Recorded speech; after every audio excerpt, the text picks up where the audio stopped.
আমাদের আজকের গল্পটি শোনার আগে কানে হেডফোন লাগিয়ে নিন আর সাথে কিছু টিস্যু পেপার নিতে পারেন, কারণ গল্পটি শুনতে শুনতে হয়তো আপনি কেঁদে দিতে পারেন। হ্যালো। হ্যাঁ বল। কি করছিস? শুয়ে আছি। দুপুরে খেয়েছিস? না। কেন? টাকা নেই কাছে, আর মেসে মিল নাই। শয়তান, বিকেল হয়ে গেছে, এখনো খাসনি?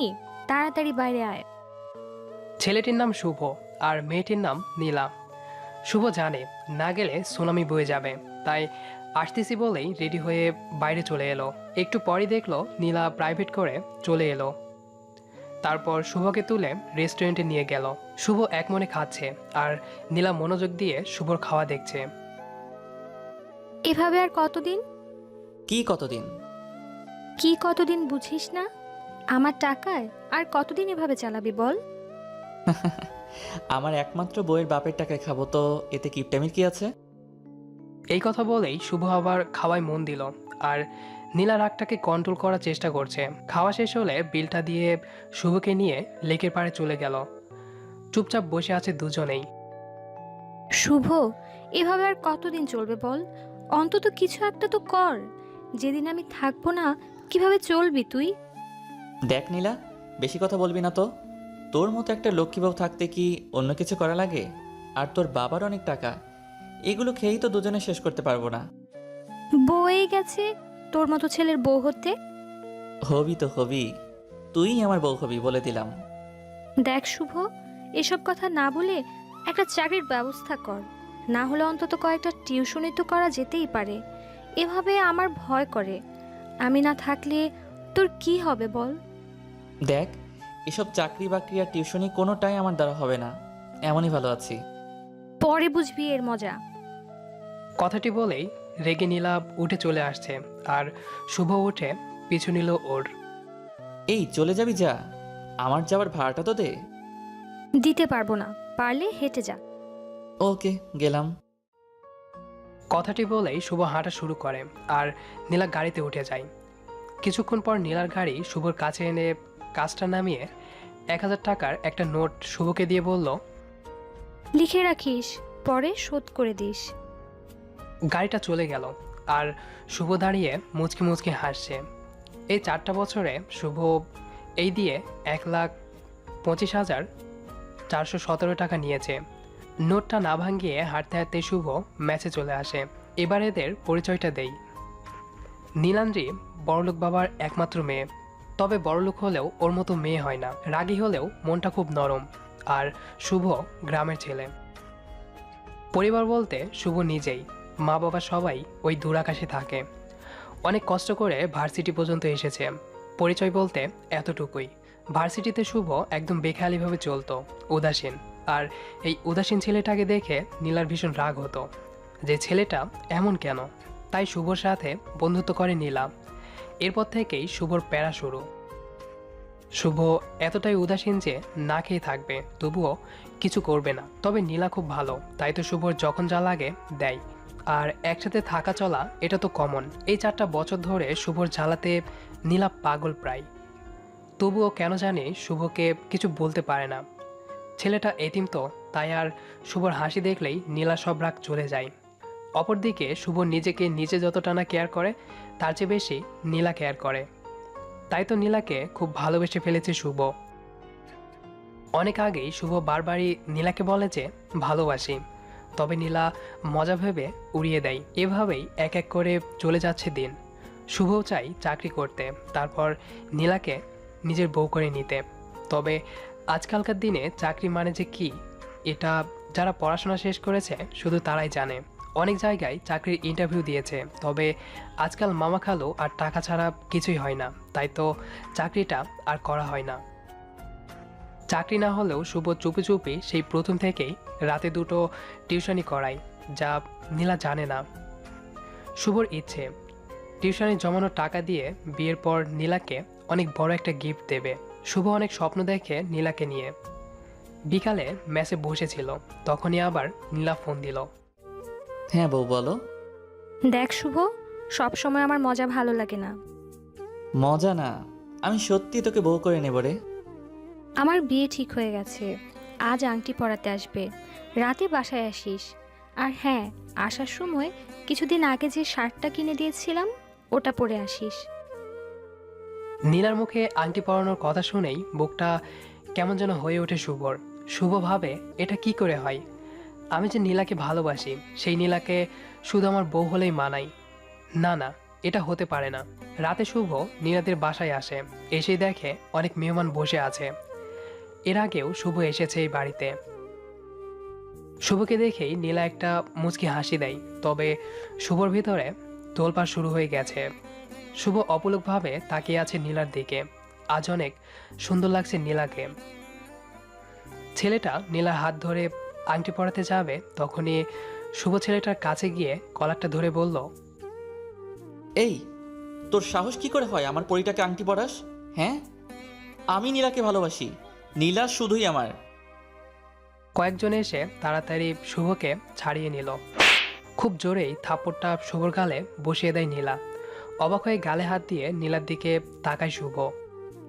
আমি তোকে এখানে ডেকেছিলাম কি বিয়ে ভাঙতে? আমি তোকে ভালোবাসি নীলা। আবার কষে থাপ্পড় বসিয়ে দেয় শুভর গালে। আমি তোকে শুধু বন্ধু ভাবতাম, আর তুই এই প্রতিদান দিলি? ভুলে যাস না শুভ, তুই একটা এতিম। নীলার মুখে এতিম শুনেই শুভর বুকটা ধক করে ওঠে। নীলাই প্রথম দিন শুভকে বলেছিল, খবরদার নিজেকে কখনো এতিম বলবি না। স্তব্ধ হয়ে যায় শুভ। তুই কি ভুলে গেছিস? তুই আমার টাকায় চলিস। তোর পড়ার টাকাটা আমি দেই, তোর মেস ভাড়া, তোর খাবার টাকা, এমনকি যে শার্টটা গায়ে দিয়ে আছিস সেটাও আমার দেওয়া। একটা এতিম ছেলে তুই, যার কোনো বাড়ি নেই, থাকার জায়গা নেই, একটা টাকা নেই। তোর মতো ছেলেকে এতদিন আমি সাহায্য করেছি কি শেষমেশ আমার পরিবারকে তুই ছোট করবি এই জন্যে? তোর টাকা লাগবে তো নে, দিচ্ছি, দাঁড়া। বলেই নীলা ঘর থেকে একটা বান্ডিল এনে শুভর পায়ের কাছে ফেলে দিল। নে টাকাটা রাখ, তবুও এখান থেকে চলে যা, চলে যা আমার সামনে থেকে। আর কোনোদিন যেন তোর ওই নির্লজ্জ মুখটা আমার না দেখতে হয়। শুভ টাকাটা তুলে নিল, তারপর টাকাটা নীলার হাতে তুলে দিয়ে বলল, আমাকে মাফ করিস রে, আমি বুঝিনি যে এমনটা হয়ে যাবে। ছেলেটার কাছেও এগিয়ে যায় শুভ। তারপর ছেলেটির পা জড়িয়ে ধরে বলে, ভাই, আমাকে মাফ করে দিয়েন। তারপর আবার নীলার কাছে এসে বলে, আসলে আমি তো ভুলেই গেছিলাম যে আমি এতিম। আমি ভুলেই গেছিলাম যে আমি তোর টাকাতে চলি। আমার যা আছে সবই তো তোর টাকাতেই কেনা। দেখ না, তুই আমাকে কত ভালো বন্ধু ভাবতি, আর আমি তোর বিশ্বাসকে এভাবে নষ্ট করে দিলাম। আসলেই আমি বেহায় রে। আর তোর টাকাটা দেওয়া লাগবে না, এমনিতেই যে টাকা দিয়েছিস সেটাই সারা জীবন তোর কামলা খাটলেও শোধ হবে না। নীলার বাবার হাতটা ধরে শুভ বলল, চাচা, আপনাদের শুভ কাজে বাধা দেওয়ার জন্য মাফ করবেন। আর নীলা শোন, তুই যতই আমার মুখটা না দেখতে চাস, আমি তোর বিয়েতে ঠিকই আসবো। বলেই চোখটা মুছে শুভ চলে গেল। মেসে এসে বসে আছে শুভ। আজই প্রথম নিজেকে এতিম মনে হচ্ছে। আসলে নীলাকে নিয়ে একটু বেশি স্বপ্ন সাজানো হয়ে গেছিল, তাই তো কষ্টটা একটু বেশি লাগছে। সারা রাত একটুও চোখের পাতা এক করতে পারেনি শুভ। পরের দিন ব্যাংকে গিয়ে টিউশনির জমানো টাকাটা তুলে নেয় শুভ। তারপর শপিং সেন্টারে গিয়ে খুব সুন্দর দেখে নীলার জন্য একটা নীল শাড়ি কিনে শাড়িটা গিফট পেপার দিয়ে প্যাকিং করে নেয়। তারপর আবার মেসে ফিরে আসে। কালকে নীলার বিয়ে। সারা বাড়িতে হই হুল্লোড় চলছে। খুব খুশি সবাই। খুশি হবে না কেন, একমাত্র মেয়ের বিয়ে। তবে মনটা খারাপ নীলার। শুভকে সেদিন ওভাবে বলার পর থেকেই মনটা খুব খারাপ। নীলা জানে যে শুভ হাজার কষ্ট পেলেও কখনো কাঁদে না। মুচকি হাসির আড়ালে কষ্ট খুব করে লুকাতে পারে। নীলা ভাবে কালকে বিয়েতে আসলেই ওকে সরি বলে নেবে। আর নীলা ছাড়া তো ওর কেউ নেই। বিয়ের পরও না হয় ওকে দেখবে। পরের দিন রাত 8টা। শুভ নীলাদের বাড়ির গেটে দাঁড়িয়ে আছে, হাতে নীলার জন্য কেনা গিফটটা। শুভকে দেখেই গেটের দারোয়ান চাচা বলল, আরে বাবা, বাইরে দাঁড়িয়ে যে, ভেতরে চলো। না চাচা, অনেক কাজ আছে। এটা ধরুন, এটা নীলার হাতে দিয়ে বলবেন আমি দিয়েছি। আর আজ খুলতে মানা করবেন, বলবেন যেন বিয়ের পর খোলে। সে কি বাবা, তুমি যাবে না ভেতরে? না চাচা, অনেক তাড়া আমার। আমি এখন তাহলে আসি। কেমন? ভালো থাকবেন। পিছু ফিরে হাঁটা শুরু করে শুভ। কি মনে করে যেন বাড়িটার দিকে তাকায়। দোতলা বাড়িটা অনেক সুন্দর করে সাজানো হয়েছে। শুভর বড্ড ইচ্ছে করছে ভেতরে গিয়ে নীলাকে বইয়ের সাজে দেখতে। তবে নীলা যে সেদিন খুব সহজেই বলে দিয়েছে তাকে আর দেখতে চায় না নীলা। তাই তো শুভর শেষ ইচ্ছুটুকুও হাসির মাঝে চাপা দিয়ে পিচ ঢালা রাস্তা দিয়ে হেঁটে চলেছে। পকেট থেকে ভাঙাচোরা বাটন ফোনটা বের করে। শুভর ফোনটা ভাঙা হলেও ডিসপ্লেতে নীলা ছবিটা অনেক সুন্দর মানিয়েছে। ব্যাটারিটা খুলে সিমটা বের করে, তারপর ভেঙে পাশে ঝোপে ফেলে দেয়। সঙ্গে সঙ্গে পুরো পৃথিবীর সাথে যোগাযোগ বিচ্ছিন্ন হয়ে যায় শুভর। যার পৃথিবীতে আপন বলতে কেউ নেই, তার জন্য আপাতত কেউ কষ্ট পাবে না। একজন আপন ছিল, সেও এখন অন্য কারোর হয়ে গেছে। হাসতে হাসতে আধারের মাঝে মিলিয়ে যায় শুভ। অপরদিকে নীলা বিয়ে বাড়িতে খুঁজছে, তবে পাচ্ছে না। দারোয়ান চাচা এসে গিফটটা নীলার হাতে দিয়ে বলল, মামনি, এটা শুভ বাবা দিয়েছে। শুভ দিয়েছে? কোথায় ও? বলল কি যেন কাজ আছে, তাই চলে গেল। ও আচ্ছা, দেন চাচা। মামনি, এটা শুভ আজ খুলতে মানা করেছে, বলেছে স্পেশাল গিফট, বিয়ের পর খুলতে। আচ্ছা ঠিক আছে। নীলা ভাবে শুভ অভিমান করে আছে, তাই পরে অভিমান ভাঙাবে ভেবে মন থেকে সব ঝেড়ে ফেলে।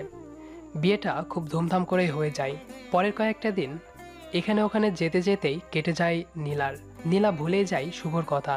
রাতে কাপড় গোছাচ্ছে নীলা, ঠিক তখনই লাগেজ থেকে শুভ দেওয়া গিফটটা বেরিয়ে আসে। তাড়াতাড়ি নীলা খুলে দেখে খুব সুন্দর একটা নীল শাড়ি। মুচকি হাসে নীলা আর ভাবে পাগলটার চয়েস আছে। শাড়িটা তুলতেই একটা ছোট্ট প্যাকেট বেরিয়ে আসে। প্যাকেটটা খুলতেই নীলা অবাক হয়ে যায়। অনেকগুলো টাকা, সাথে একটা কাগজ। তাড়াতাড়ি কাগজটা খুলে নীলা পড়তে শুরু করলো। কি রে, কেমন আছিস বউ? রাগ করিস না, তোকে বউ বলেছি বলে।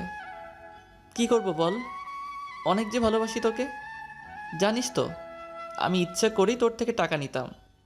তোর থেকে আমি মোট 1,25,417 টাকা নিয়েছিলাম। এখানে টাকাটা আছে। ভাবছিস এত টাকা কোথায় পেলাম? তোকে না বলে 2টো টিউশনি করাতাম রে, সেটা থেকে জমিয়ে তোর জন্য রেখেছিলাম। ভেবেছিলাম তোর সাথে আমার বিয়ে হলে তোকে এটা দিব, কিন্তু তা তো হলো না। তাই তোর বিয়েতে এটা দিলাম। কোনো দিন তো তোকে কিছু দিতে পারিনি, বেহায়ের মতো শুধু নিয়েইছি। তাই প্রথম ও শেষ একটা গিফট দিলাম।